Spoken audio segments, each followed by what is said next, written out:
Datanglah pada Tuhan dalam kondisi berantakan, Tuhan tidak akan menolakmu.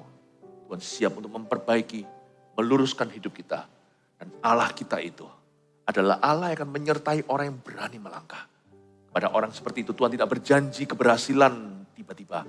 Pada orang seperti itu Tuhan berjanji akan menyertai semua prosesnya, up and down-nya di dalam Tuhan.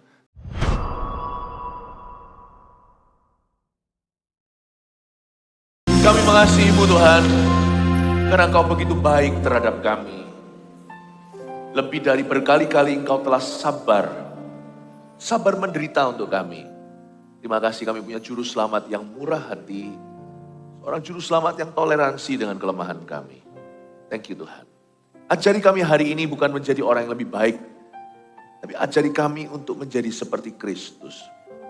Berikan kepada kami hati yang seperti Kau kehendaki. Beri kami otak, tidak tentu IQ, tapi berikan kepada kami pikiran akal budi yang diperbaharui oleh firman-Mu sehingga kami brilian sesuai dengan kepercayaan yang Tuhan berikan.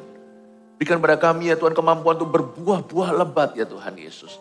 Dan untuk tidak melihat kelemahan kami, namun melihat kuasa-Mu yang bekerja di dalam diri kami. Berkati jemaat dengan kebenaran. Dalam roh dan kebenaran Kau hari ini memenuhkan. Sembunyikan hamba-Mu di balik salib-Mu. Beri kemampuan untuk berbicara sesuai kehendak Allah. Dalam nama Yesus, haleluya. Amin, puji Tuhan. God bless you. Berikan tepuk tangan dulu. Beri semangat satu dengan yang lainnya. Saya ajak kita untuk membuka Amsal 14 ayat 1-8. Saya bacakan demikian. Perempuan yang bijak mendirikan rumahnya, tetapi yang bodoh meruntuhkannya dengan tangannya sendiri. Siapa berjalan dengan jujur takut akan Tuhan, tetapi orang yang sesat jalannya menghina Dia. Di dalam mulut orang bodoh ada rotan untuk punggungnya, tetapi orang bijak dipelihara oleh bibirnya. Kalau tidak ada lembu, juga tidak ada gandum. Tapi dengan kekuatan sapi, banyaklah hasil. Saksi yang setia tidak berbohong. Tapi siapa menyembur-nyemburkan kebohongan adalah saksi dusta. Si pencemooh mencari hikmat, tetapi sia-sia. Sedangkan bagi orang berpengertian, pengetahuan mudah diperoleh. Jauhilah orang bebal karena pengetahuan tidak kau dapati dari bibirnya. Mengerti jalan sendiri adalah hikmat orang cerdik. Tetapi orang bebal ditipu oleh kebodohannya. Jangan takut berantakan untuk berhasil. Ayat pertama dari pasal 14 bunyinya, perempuan yang bijak mendirikan rumahnya, tetapi yang bodoh meruntuhkannya bukan lewat tangan orang lain, dengan tangannya sendiri. Di balik setiap laki-laki yang berhasil, kata orang selalu ada wanita yang takut akan Allah, minimal berdoa. Selalu ada wanita bijak di belakang seorang pria yang sukses. Betul sih, pasti ada betulnya. Bahkan di Alkitab pun banyak peneguhan cerita. Di masyarakat apalagi, dalam realita. Lihat ya, seorang laki-laki itu bisa marry up atau marry down. Saya nggak bicara soal harta. Laki-laki mau perempuan jangan cari pasangan semerta-merta kaya. Kecocokan itu nggak hanya soal materi. Tapi segala sesuatu, segala perkara. Tapi lihat, ada cowok yang harusnya bagus. Married sama perempuan yang menarik dia turun ke bawah. Itu ada. Dan banyak. Pada laki-laki yang belum terlambat, pikirkan baik-baik, jangan hanya cari tampang. Dan kepada perempuan, wanita, jadilah berkat untuk pasangannya. Anda harus menjadi nilai tambah buat pria yang Anda nikahi, karena Anda bukan semata-mata, karena firman Tuhan tidak menyuruh Anda, ini bukan panggilanmu maksud saya. Anda tidak dipanggil untuk jadi pendamping yang sepadan, tapi penolong yang sepadan. Itu nilai plus. Pendamping itu cuma ada di situ saja. Pendamping itu hanya menempati tempat. Kalau pendamping lah, laki-laki bisa aja didampingi nggak usah sama perempuan. Ya bisa juga sama rekannya. Kenapa harus ada Anda di dalam hidupnya? Pasti ada sesuatu yang semua orang di dalam kehidupan suamimu tidak bisa isi itu. Paling tidak seorang wanita memberikan pengertian. Belajar untuk memahami cowoknya. Jangan tuntut dulu, pahami dulu. Karena Anda dipanggil sebagai penolong yang sepadan, berarti Anda menolong sesuatu. menolong dia tentang sesuatu. Bukan hanya sebagai pendamping saja. Pasti ada sesuatu yang Tuhan taruh di dalam dirimu. Saya ngomong gini seolah-olah menuntut yang cewek, enggak sih. Saya malah lebih sering khotbah saya itu templak yang cowok. Tapi kali ini izinkan, karena ini ayat firman. Perempuan yang bijak mendirikan rumahnya. Kok yang mendirikan bukan sang pria? Tapi perempuan yang mendirikan, karena wanita itu berpengaruh. Saya ingin sekali untuk kita semua menyadari hari ini, yang perempuan ingat, berbenah diri, karena pasti Anda ditempatkan di sisi suami. Bagian itu sekretaris tidak bisa penuhi. Bahkan rekan kerjanya laki atau perempuan tidak bisa isi. You di situ. Tanya sama Roh Kudus, kenapa engkau taruh aku di samping atau di sisinya? Kalau aku menarik dia ke bawah, Tuhan, aku bertobat. Aku harus menjunjung dia ke atas. Minta sama Tuhan. Seperti seorang hamba Tuhan, minta hikmat bagaimana menggembalakan. Seperti seorang pengkhotbah minta hikmat apa yang harus dikhotbahkan. Anda minta sama Roh Kudus. Hampiri Kristus. Dan berkata, Tuhan, kau taruh dia di hidupku, kau taruh aku di sisinya. Pasti untuk sesuatu. Jangan tuntut dulu. Minta Tuhan tunjukkan peran Anda. Karena betul sekali pepatah ini, di balik setiap laki-laki yang berhasil, ada wanita yang berdoa, ada wanita yang menjunjungnya, ada seorang perempuan yang bijaksana. Tetapi sebaliknya, di balik setiap rumah tangga yang runtuh, hancur soal hubungan, meskipun saya tidak bisa jadikan ini sebagai keharusan, biasanya tetap ada perkecualian, namun demikian, di balik satu rumah yang runtuh, biasanya ada seorang wanita yang meruntuhkannya. Saya tidak berkata wanita idaman lain loh ya, yang itu so pasti meruntuhkan. Tapi juga nggak tentu, misalkan ada wanita idaman lain, laki-lakinya berubah setia, tapi selama sang wanita itu dan anaknya tetap berdiri teguh. Kalau perempuan itu tetap tegar, tidak kepahitan tapi memperjuangkan rumah tangganya, itu rumah tetap berdiri. Powernya wanita itu kayak gitu. Sekalipun lakinya selingkuh, sekalipun lakinya berzina, hidup dalam marital affair, dalam affair dan hidup di dalam dosa.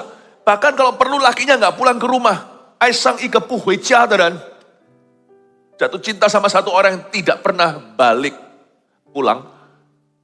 Kalau wanita itu berdiri teguh pada firman Tuhan, berdoa, sekalipun batinnya dilukai, dikhianati, lihat ya, itu rumah tetap berdiri. Karena wanita itu diberi Tuhan kuasa untuk mendirikan rumahnya. Tapi coba lihat, kalau rumah itu sampai ambruk, hancur, itu pasti ada wanita yang tidak berperan. Aduh, Pastor Philip susah ini, saya datang ke ibadah yang salah ini kok saya. Oh enggak, Anda datang ke ibadah yang benar, hai perempuan. Justru ini your destiny. Ini panggilanmu, ini yang membuat Anda cantik luar dalam. Makanya itu termasuk Anda yang single parent. Sekalipun kalau tidak lagi punya ayah dalam rumah, janganlah kecil atau kecut hatimu, jangan tawar hati. Karena Alkitab mengatakan, perempuan yang bijak mendirikan rumahnya. Powerful ya, powerful sekali. Jadi di balik satu rumah yang runtuh biasanya hubungan antara saudara segalanya itu ada wanita yang tidak bijak di dalamnya. Biasanya, tetap ada perkecualian ya. Biasanya ada perempuan yang tidak berjuang. Malah justru kebalikannya, memperjuangkan yang salah. Misalnya apa? Kenapa yang namanya Yakub dan Esau itu bertikai? Coba Anda baca. Itu mama mereka, istri Ishak. Ada seorang ibu yang tidak berperan. Malah justru memperkeruh suasana. Coba Anda baca. Makanya terjadi seperti itu. Demikian rupa. Pihak memihak sehingga apa yang terjadi adalah hasutan yang terjadi, tipu daya, curi berkat, lalu lari, pilih kasih dan sebagainya. Itu ada wanita yang tidak berfungsi di dalamnya. Anda lihat itu.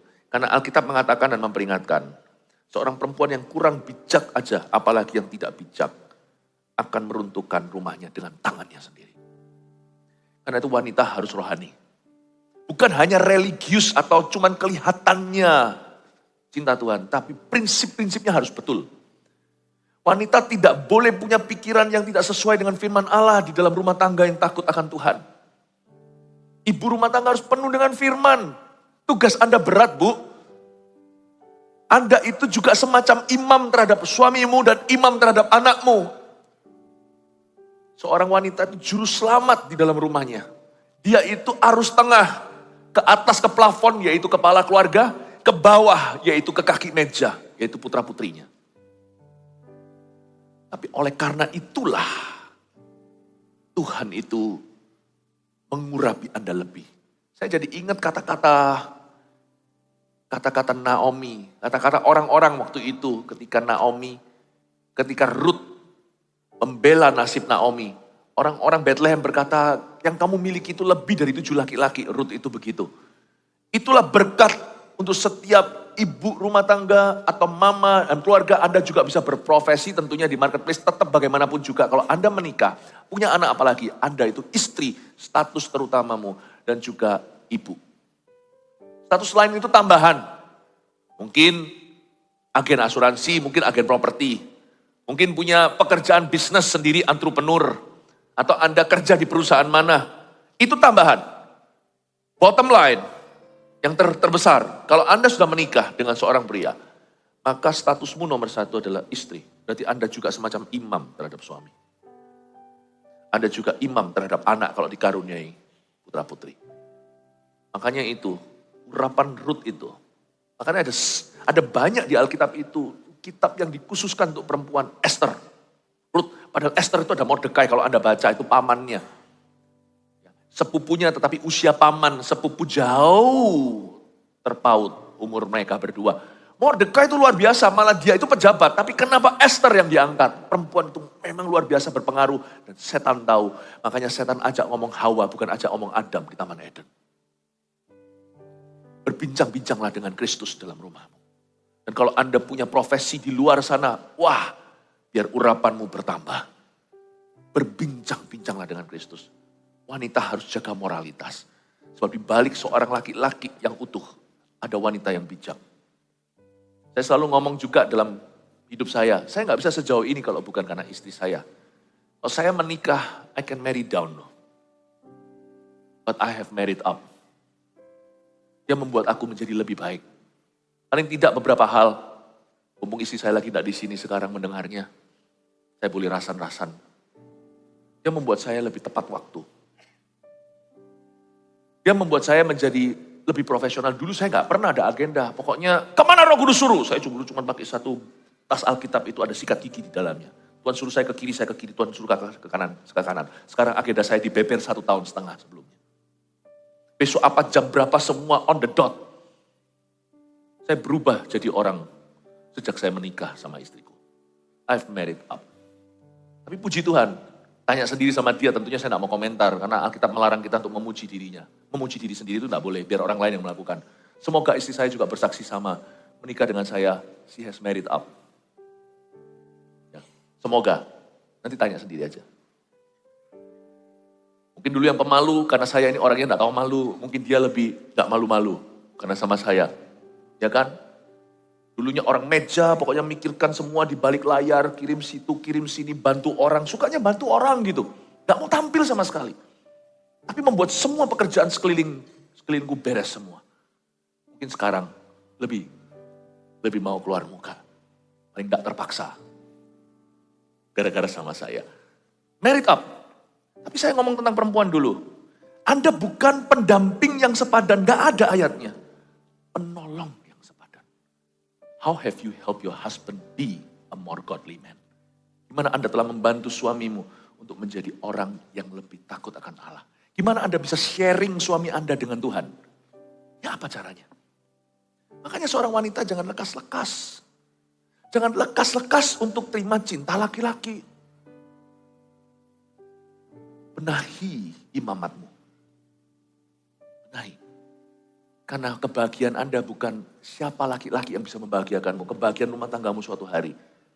Sebagian, jikalau bukan sebagian besar, tergantung Anda. Hai penolong yang sepadan.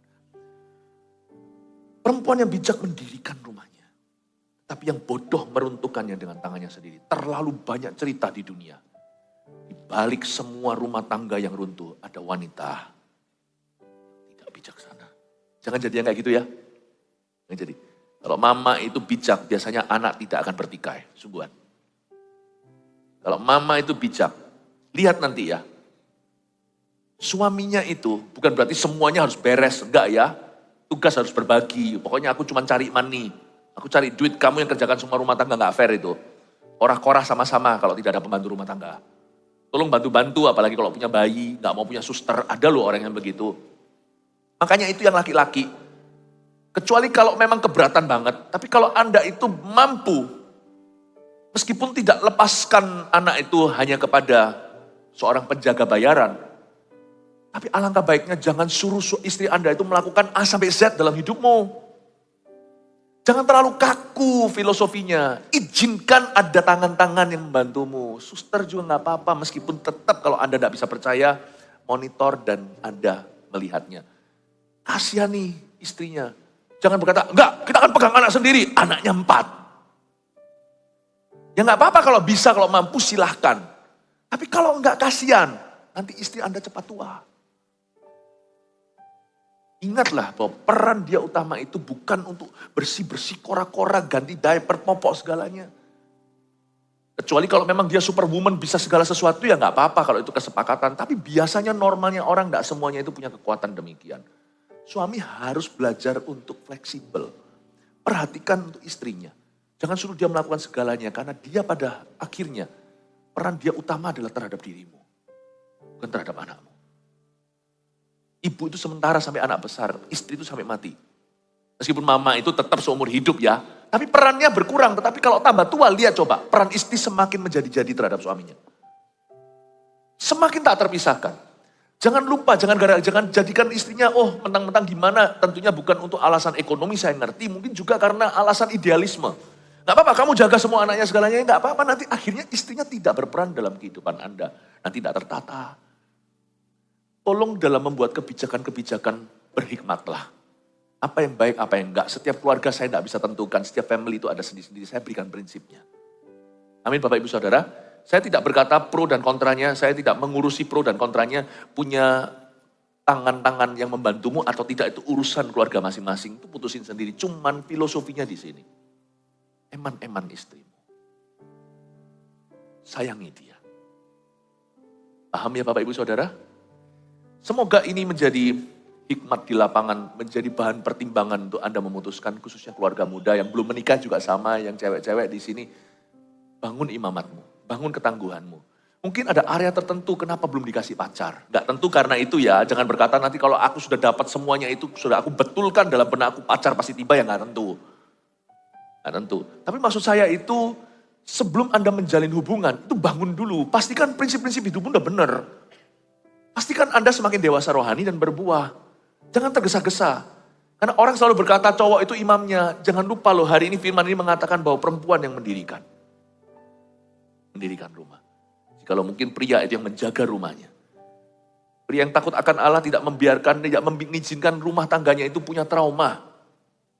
Laki-laki yang takut akan Allah itu sungguh-sungguh merupakan penjaga yang nomor 1 bagi keluarganya.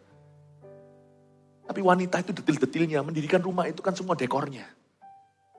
Karena itu Bapak Ibu Saudara saya dorong Anda, kalau yang wanita terutama yang belum menikah, benahi diri dulu, perempuan harus pintar. Jangan pikirannya cuma untuk nanti cari siapa cowok yang cocok, apalagi kaya. Jangan kayak gitu, jangan murahan. Sekolah yang baik.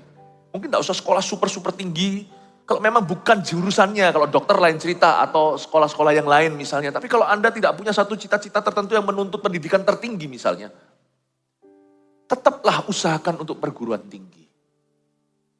Jangan pilih kasih. Lalu habis itu kembangkan skill kemampuanmu. Kalau Anda teratur, bisa membuat planning, bisa bahasa, bisa ini itu, kembangkan semuanya. Gak harus bisa masak, zaman ini sekarang kebalik. Cowok-cowok pintar masak. Kembangkan semuanya. Gak ada salahnya untuk menimba semuanya. Wanita tidak boleh bodoh. Wanita harus bijak. Wanita itu harus mahir, harus serba bisa. Kalau nanti suaminya membutuhkan, bahkan hal-hal yang belum dibutuhkan suami, Anda jadi berkat bagi banyak orang. Perempuan harus pintar. Tapi jangan feminis. Oh enggak, aku mampu tanpa laki-laki. Ya udah, silakan melahirkan anak tanpa laki-laki. Tidak usah feminis. Wanita harus melemahkan dirinya. Bukan supaya kaum lebih lemah, tapi lemah lembut. Orang lemah lembut itu orang kuat tapi tidak balas. Wanita bisa buka pintu sendiri, tapi izinkan pria yang telah merebut hatimu itu, izinkan dia jadi laki-laki. Kalau dia tidak pernah menghentikan Anda jadi perempuan, izinkan dia jadi pria. Wanita harus mau untuk berkata, aku lemah. I need you. Ya, itu baru indah. Tapi perempuan harus pintar. Lemah lembutmu itu bukan kelemahan. Hanya orang kuat yang bisa lemah lembut. Kalau saya kurus krempeng, dipukul orang besar saya nggak berani, itu bukan lemah lembut kan, itu namanya takut. Tapi kalau saya gede, lebih gede, saya black belt, sabuk hitam, yang sana siapa itu? Pukul saya diam aja, itu namanya ngalah.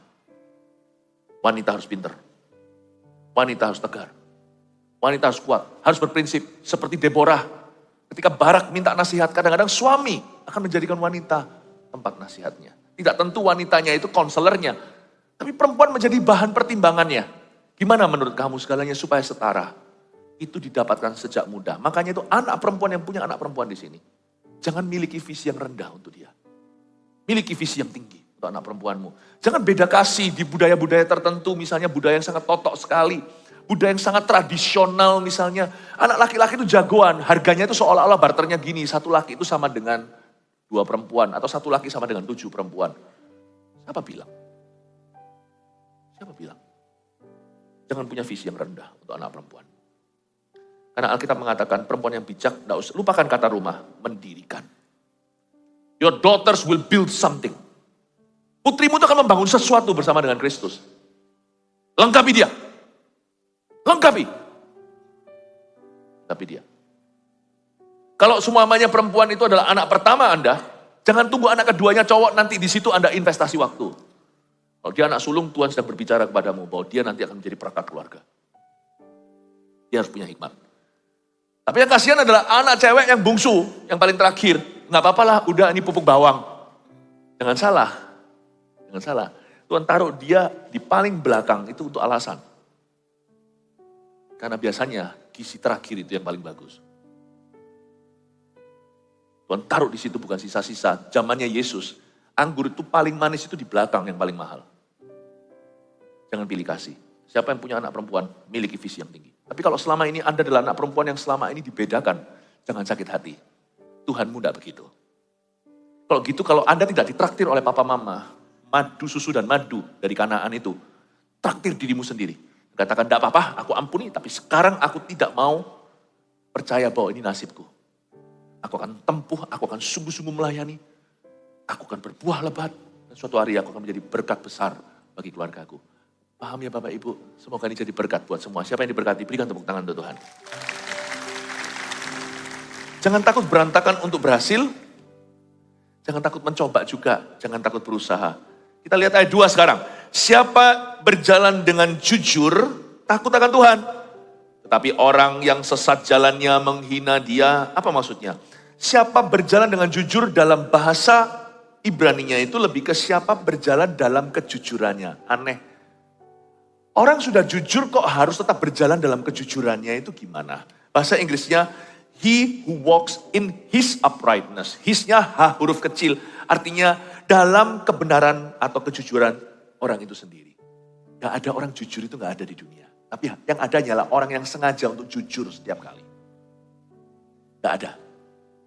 Gak ada yang namanya titik aman. Dulu itu ada satu game di TV, Who Wants to be a Millionaire itu, yang ada piramidanya, setelah dia sampai ke $1.000, aman. Lalu nanti aman berikutnya di 10.000, lalu 100.000, lalu 1 juta. Ya kan? Ingat ya. Tapi kalau orang jujur nggak ada titik aman. $1.000 pun tiada. Makanya Alkitab mengatakan bahwa it's a fresh decision each day. Itu adalah keputusan yang segar tiap hari. Kemarin Anda jujur, hari ini Anda bisa tidak jujur. Tiap hari pikul salib sangkal diri. Gak ada kerohanian itu yang rapi, sudah di titik aman nih, gak ada. Tiap hari kerohanian kita harus messy. Tiap hari kita bersujud di bawah kaki Tuhan. Tiap hari kita buka Alkitab coret-coret lagi. Padahal kita sudah tahu ayat itu kita sudah baca berkali-kali. Sekarang terulang lagi sesuai dengan porsi. Kerohanian itu messy, berantakan. Jikalau Alkitab Anda terlipat rapi dan berkata, aku sudah menjadi orang jujur 28 tahun ini. Siap-siap tahun ke-29 tahun lah. Tahun dustamu dan tahun kejatuhanmu. Gak bisa. Alkitab harus terus terbuka. Dan harus tanda kutip kotor. Penuh dengan tulisan. Itulah kerohanian. Makanya dikatakan di sini, siapa berjalan dengan jujur itu artinya siapa yang kakinya berlumuran dengan kejujuran. Siapa yang berjalan dalam kejujurannya setiap hari. Orang itu takut akan Tuhan. Takut akan Tuhan itu adalah kata aktif, bukan status, bukan identitas. Tidak ada orang bisa berkata, aku adalah orang yang takut akan Tuhan, tapi aku adalah orang yang terus takut akan Tuhan. Fresh decision each day. Gak ada orang yang bisa mengampuni sekali untuk selama-lamanya. Itu hanya Yesus yang berkata sudah selesai di kayu salib, hanya Allah. Tapi kita harus mempraktekkan dan mengamalkan pengampunan setiap kali kita dilukai. 7 kali, 70 kali itu berarti hitung lagi. Dulu saya berhasil mengampuni orang selama 30 tahun. Kalau hari ini saya lengah, saya tetap bisa jatuh dalam kepahitan. Orang sama yang saya ampuni dalam 30 tahun, bisa saya benci setengah mati hingga saya ingin membunuhnya hanya dalam 3 hari. Pengampunan itu messy, berantakan. Tidak ada orang bisa berkata, aku sudah ampuni. Misalnya, dulu pernah dikhianati oleh pasangannya. Lalu sudah, bisa ampun itu seumur hidup. Sakit lagi loh, Pastor Philip gimana? Ampuni lagi. Selamat datang di kalkulator Allah, 70 kali 7 silakan dihitung sendiri. Mengampuni itu messy, mengampuni itu berantakan. Mengasihi itu messy, berantakan. Coba kalau kita punya anak, mengasihi berapa kali? Anak kalau nakal lagi bandel gak nurut ya kan ngasih lagi.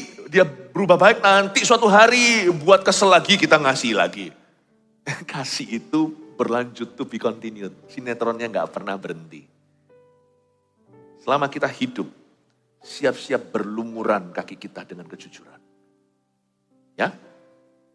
Oleh karena itu kita harus ingat bahwa iman tanpa perbuatan dalam hati. Perbuatan itu bukan amal sosial. Perbuatan itu artinya berbuat lagi sesuai dengan imanmu. Berbuat lagi sesuai dengan imanmu. Kalau imanmu mengasihi orang itu, berbuat lagi. Kasih dia lagi. Kalau imanmu adalah mengampuni hari ini yang dituntut oleh Allah, yang dikejar oleh Roh Kudus, ampuni dia lagi. Orang yang sama, ampuni lagi. Imanmu tidak akan mati. Terus berbuat terus sesuai dengan iman. Amin Bapak Ibu.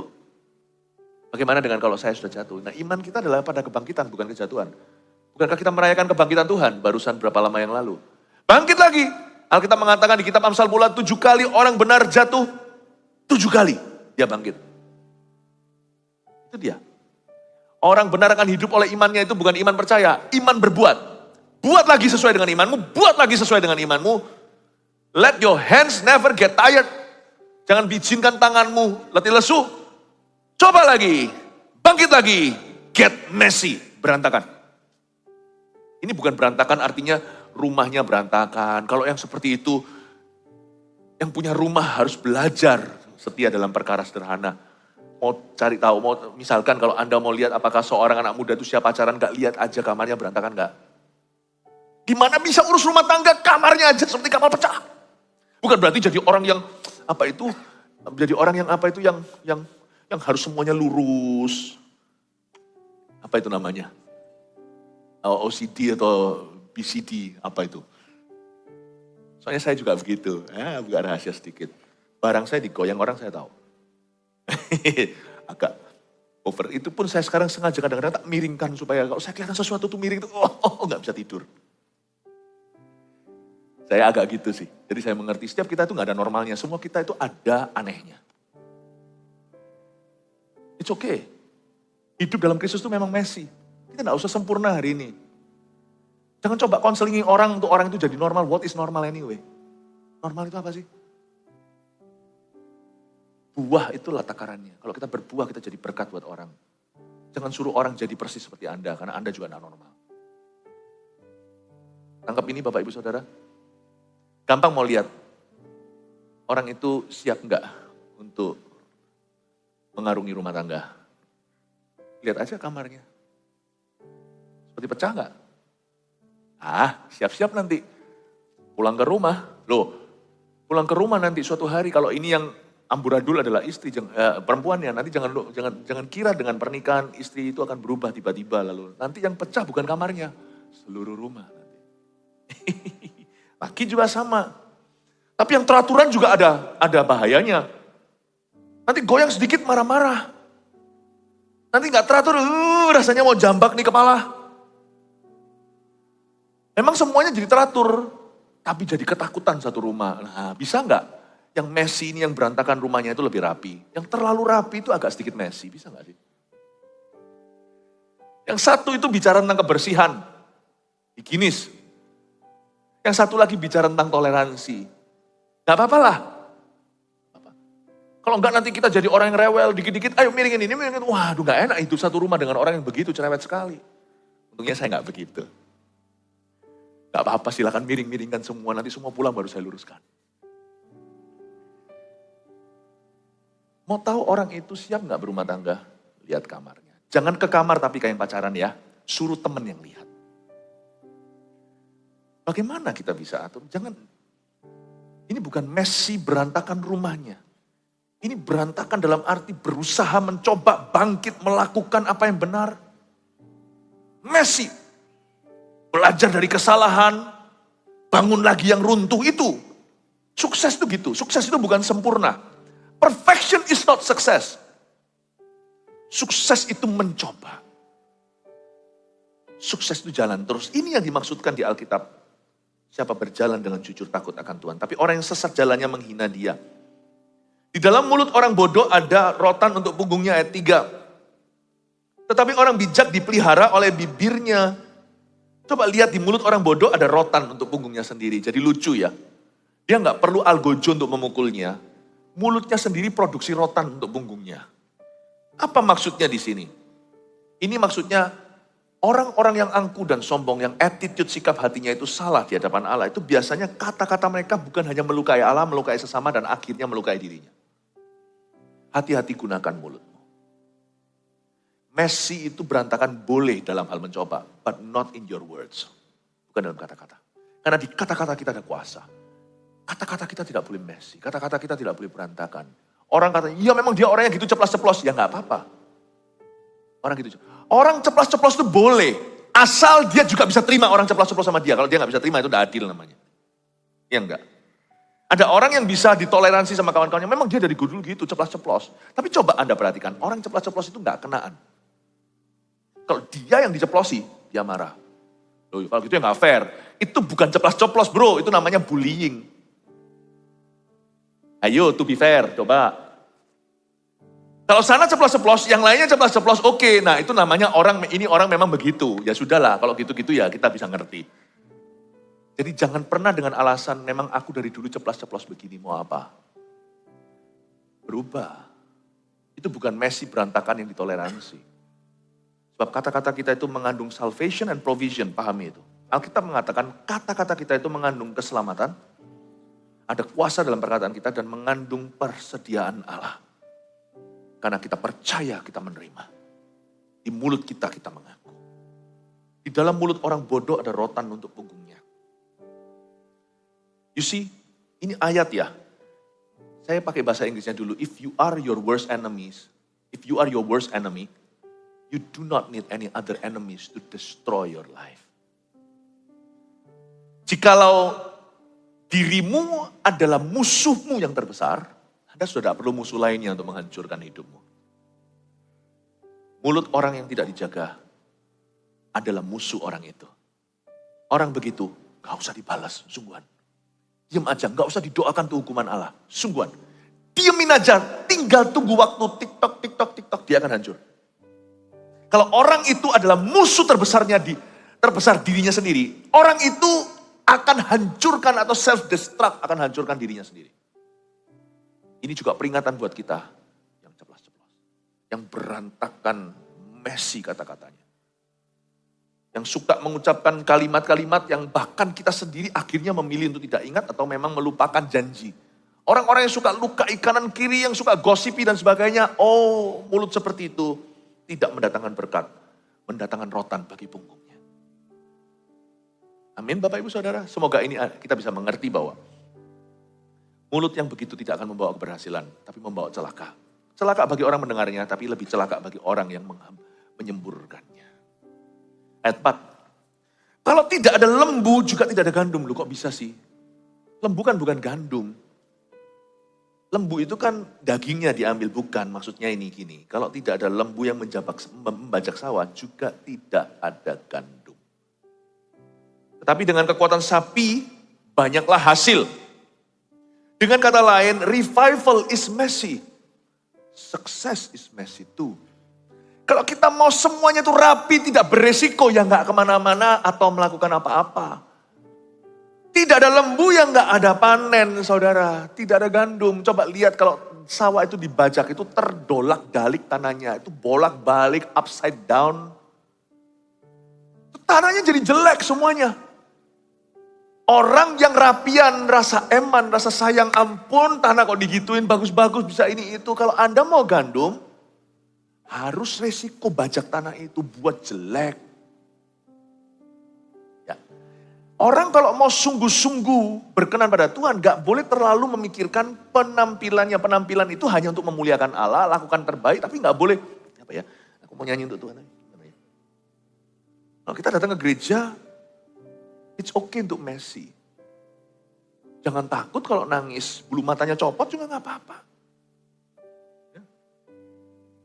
Asal kita jujur sama Allah. Tidak ada lembu, tidak ada gandum. Tidak ada doa sungguh-sungguh, juga tidak ada terobosan, ya kan?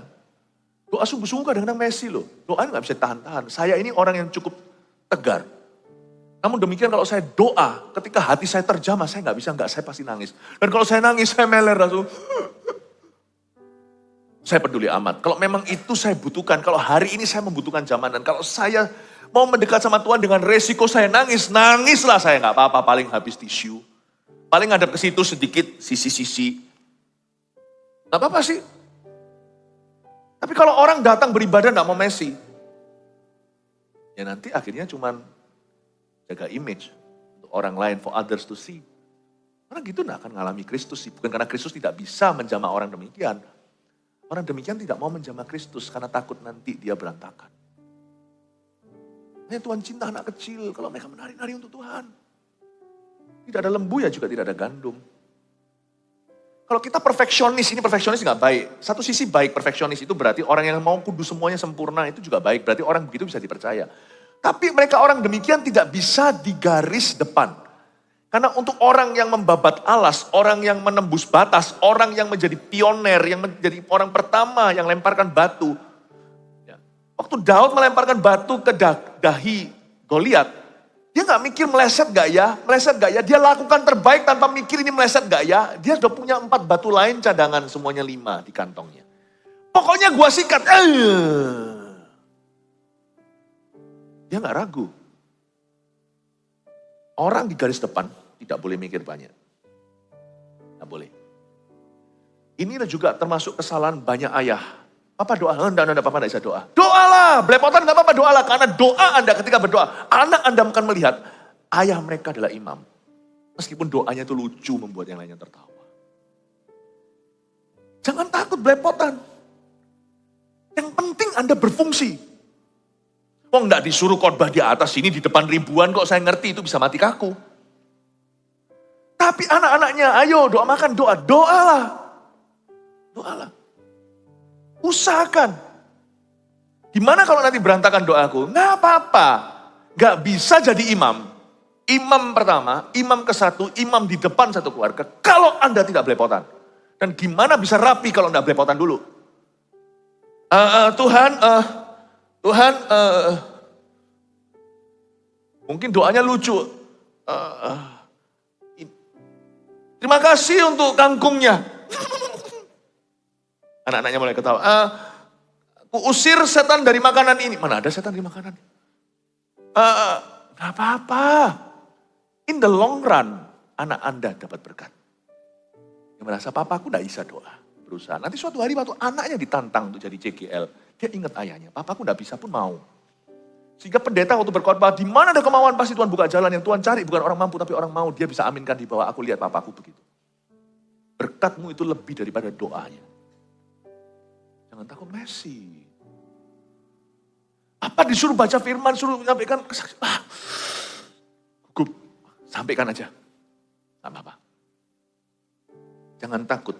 Karena tidak ada lembu, berarti tidak mencoba. Berarti tidak membajak sawah. Ya jangan harap ada panen. Lembu memang dipakai oleh petani untuk menghancurkan sawah. Asal reputasi Anda dan saya tidak hancur karena amoralitas. Gak apa-apa reputasi kita tuh hancur karena gagal mencoba, karena belajar dalam mencoba. Wah, aku malu nanti pulang tidur, ketawa sama anak-anaknya tadi doa gimana itu kan kepikiran terus menghantui. Tadi gimana ya orang kira-kira menganggap aku gimana ya, padahal itu keluarga sendiri gak apa-apa lah. Kerusakannya tidak seberapa. Itu keluarga pasti toleransi semua dan mereka diam-diam di hati bangga papanya berdoa. Tapi Anda bawa dalam tidur itu, aduh malu aku sama anak-anak, gimana? Gimana mah? Ngomong sama istri, gak apa-apa. Gak apa-apa, papa udah mencoba, aduh malu lu aku sama anak-anak segalanya. Gak apa-apa lah. Kita gak bisa maju kalau kita terlalu peduli sama reputasi. Gak bisa maju. Sungguhan gak bisa maju. Peduli sama reputasi gak bisa maju. Saya berkhotbah itu ribuan kali, sungguhan. Kalau saya hitung sungguhan itu berapa kali I came crashing down. Khotbah itu susah loh, coba sekali-kali. Kenapa? Anda itu harus bisa baca pikiran orang, harus bisa tata kalimat. Ini nanti berikutnya, kata berikutnya saya nggak tahu. Ini bukan ceramah, kalau ceramah kan baca. Ini dari hati ke hati, saya harus feel your heart. Karena saya nggak tahu kadang-kadang kalau saya ngomong begitu tuh, apa nggak tahu. Ada banyak sekali yang namanya berantakan dalam khotbah saya bukan karena kurang persiapan. Hal-hal yang saya tidak pedulikan. 10 kali saya khotbah, berapa kali bagus sih? Aku nggak peduli. Asal I speak God's heart. Pernah sekali loh saya khotbah tuh, dasi saya miring gini, jemaat itu semua gak beritahu saya, tahu gak? Itu masuk di dokumentasi video, itu miring begini loh. Gak apa-apa lah. It's okay lah. Life will soon be forgotten, you know. Buahmu saja yang kau bawa ke kekekalan. Reputasimu gak seberapa. What others think not important at all. Orang lain mikir apa gak penting. Amin Bapak Ibu Saudara. Tapi dengan kekuatan sapi banyak hasil. Orang yang berani mencoba, berani ambil resiko yang baik. Jangan spekulasi, ambil resiko yang benar. Berdoa itu ada resikonya. Menyampaikan firman itu ada resikonya. Mendoakan orang ada resikonya. Mengampuni orang ada resikonya. Orang itu kalau gak berubah gimana, kalau aku dilukai lagi gimana. Mengasihi itu ada resikonya. Kalau yang tak kasih gak ngerti-ngerti gimana. Tapi dengan banyaknya sapi, ribuan kali kau mencoba, ratusan kali aja berhasil, udah ada ratusan buah. Banyaknya sapi, panen terjamin. Dengan banyaknya sapi, Alkitab mengatakan, dengan kekuatan sapi banyaklah hasil. Amin Bapak Ibu? Ya? Zaman sekarang kan semua orang terlalu peduli dengan like. Like itu, wah fotonya gimana, wah sangat mempedulikan bagaimana image-nya. Alkitab ini, ayat ini tidak pernah kadaluarsa. Zaman bisa berubah, this is still the truth. Tetap kebenaran. Orang yang terlalu jaim jaga image-nya sendiri. Orang itu tidak akan banyak hasil hidupnya. Akan banyak hasil. Amin.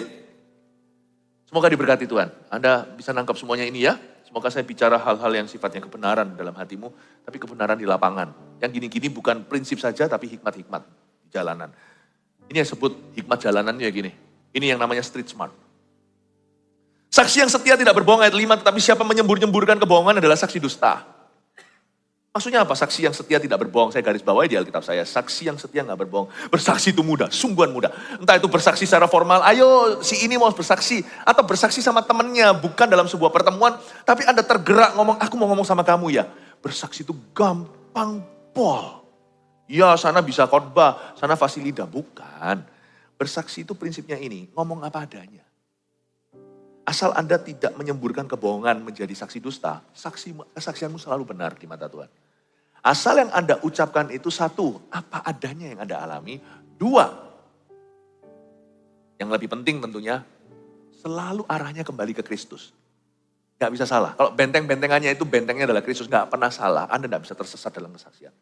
Bersaksi itu gampang. Baik itu orang Kristen atau non-Kristen yang Anda saksikan kepadanya, Anda bersaksi. Gak masalah, resipien atau penerima dari kesaksian Anda itu nomor 2, respon penolakan itu lain cerita. Dari sisi kita itu kan apa adanya. Aku itu dulu begini, gak usah tambah-tambah, gak usah dikurangi. Apa yang Anda ingat, Anda saksikan. Tapi sejak saya kenal Yesus, keluarga saya itu lebih harmonis. Itu kata-kata ya, gak usah yang seperti kata-kata tinggi, seperti berkhotbah. Itu mempan di telinga orang yang tepat, karena mereka kenal Anda. Gitu ya. Ayolah kok, ke gereja yuk sama aku. Belum, aku belum siap. Ya udah nanti kalau siap ya, saya doakan. Nah, sungguhan doakan, jangan cuma asal bilang saya doakan beneran. Lalu 2 minggu lagi aja. Ayo, seminggu lah. Kelamaan 2 minggu. Ya ikut. Belum. Aku dulu juga gitu. Nanti kalau orang mengalami masalah, aku dalam pekerjaan. Gak usah muluk-muluk. Ikut Tuhan juga gak langsung. Kamu langsung ya berhasil kerjanya setelah ikut Tuhan. Gak juga sih.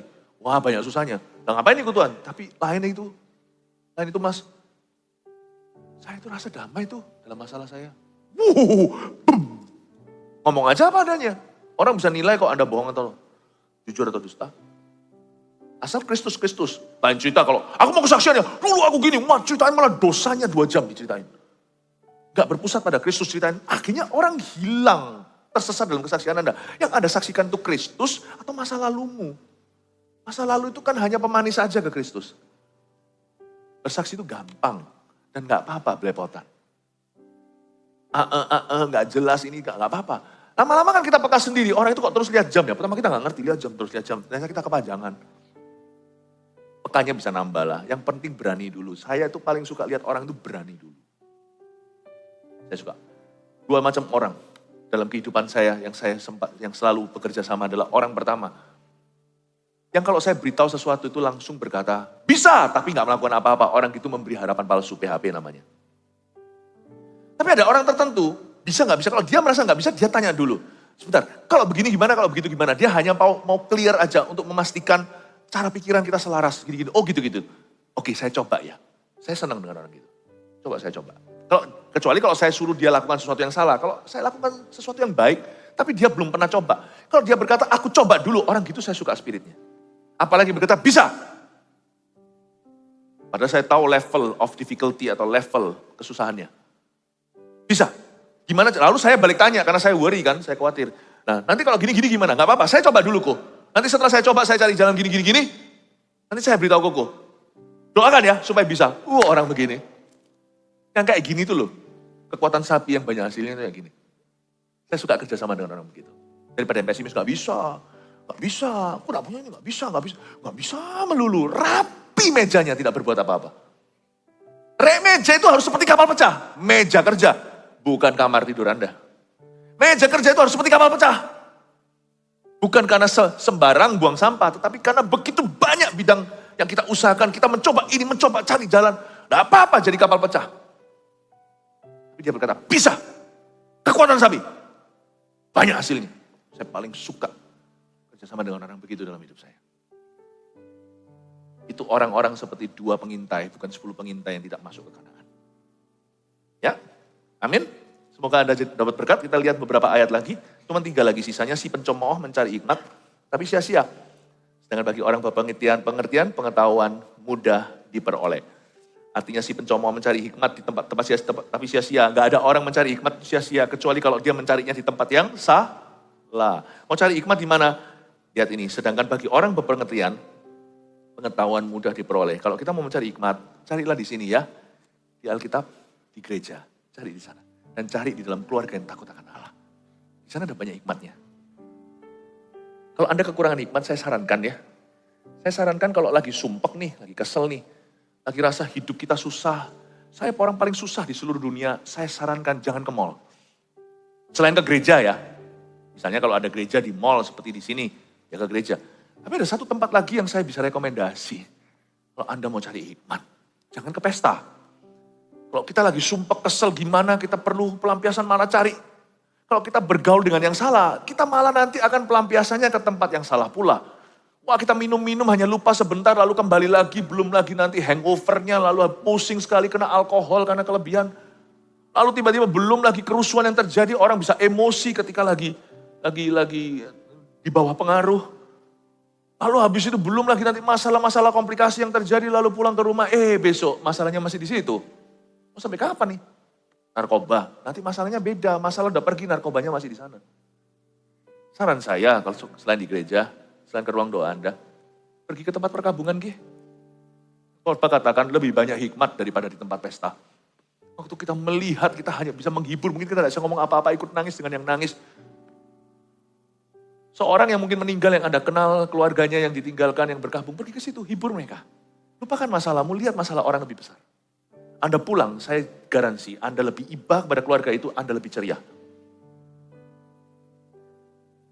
Si pencomong mencari hikmat tapi sia-sia, carinya di tempat pesta, carinya di dugem ria. Sedangkan orang berpengertian, pengetahuan mudah diperoleh. Amin Bapak Ibu, jauhilah orang bebal. Karena pengetahuan tidak kau dapati dari bibirnya. Jadi percuma, jangan cari hikmat di tempat yang salah. Itu tadi, kalau kita ketemu partners in crime, mitra dalam kejahatan pada waktu masalah, tahu nggak kutukan terbesar di hidup ini apa? Ketika Anda dalam masalah, yang datang itu penyakit kepada Anda. Bukan penyakit, sakit penyakit badan maksud saya. Yang datang itu orang yang membawa penyakit di dalam kehidupanmu. Hindari orang-orang itu ketika bermasalah. Waktu dalam masalah, cari Tuhan. Tapi aku datang dalam kondisi berantakan hidupmu, justru Tuhan cinta yang begitu. Kemarilah yang letih lesu. Datang sama Tuhan itu paling bagus pas berantakan, bukankah dia tabib? Healing always begins with a messy situation. Kesembuhan, kelepasan selalu dimulai dengan suatu kondisi yang berantakan dulu. Ayat terakhir, ayat 8, lalu kita selesai. Mengerti jalannya sendiri adalah hikmat orang cerdik, tapi orang bebal ditipu oleh kebodohannya. Haleluya. Artinya, pada akhirnya, ketika kita itu mencari hikmat di tempat yang tepat, kita akan lebih memahami dan mengenal diri sendiri. Tidak ada kebahagiaan di hidup ini, percayalah. Banyak orang itu salah paham sama dirinya, dikiranya kalau dia beli handphone yang baru paling canggih dia akan happy. Happy-nya sebentar, 1 minggu lalu lupa. Mobil baru atau apapun juga lah. Ternyata orang itu bahagia kalau dia bisa mengerti jalannya sendiri. Waktu dia mengerti, dia purpose driven, dia punya tujuan dan dia menemukan dan dia tahu motivasi hidupnya. Dan dia bisa menyelidiki jiwanya sendiri. Dan dia mengerti path and duty atau mengerti jalur hidupnya dan mengerti tugas-tugasnya dari Tuhan. Tidak ada yang lebih happy dari itu. When you know yourself. Mau tahu gak orang paling happy adalah orang yang bisa hidup dengan dirinya sendiri dan aman. Mau tahu gak orang paling gak happy kenapa perlu obat penenang? Orang yang tidak bisa menerima dirinya. Orang yang tidak kerasan hidup sama dirinya sendiri. Kayaknya mau larinya ke substance atau kepada benda-benda itu seperti misalnya alkohol, narkoba, obat dan sebagainya. Karena dia harus lari dari dirinya gak bisa karena tubuhnya di sini. Jadi dia harus larikan pikirannya, paham maksud saya? Sebenarnya orang tidak perlu narkoba, tidak perlu semuanya itu, seks bebas segalanya. Kalau dia bisa menerima wahyu Tuhan tentang dirinya. Oh, this is me. It is well with my soul. Wow. Matikan TV-nya, dia bisa tetap senyum-senyum. Tidak ada games, tidak ada HP, ambil semua HP-nya, dia nggak sakau kecanduan. Mana HP-nya, mana HP-nya? Dia bisa bersiulan, dia bisa happy dengan siulannya sendiri. Orang yang happy sama dirinya sendiri itu tidak didapatkan lewat bertapa. Banyak orang juga salah kiranya dengan meditasi. Tapi merenungkan firman Allah. You're the happiest person. Tapi orang bebal ditipu oleh kebodohannya. Tertipu dengan banyak hal yang dikira itu bisa mengisi kekosongannya. Bapak, Ibu, Saudara, target Tuhan bagi orang yang berantakan adalah bukan membuat mereka sukses, membuat mereka mengalami kepuasan batin di dalamnya. Datanglah pada Tuhan dalam kondisi berantakan, Tuhan tidak akan menolakmu. Tuhan siap untuk memperbaiki, meluruskan hidup kita. Dan Allah kita itu adalah Allah yang akan menyertai orang yang berani melangkah. Pada orang seperti itu Tuhan tidak berjanji keberhasilan tiba-tiba. Pada orang seperti itu Tuhan berjanji akan menyertai semua prosesnya up and down-nya di dalam Tuhan. Saya berdoa supaya hidup Anda semakin hari semakin dipakainya. God bless you.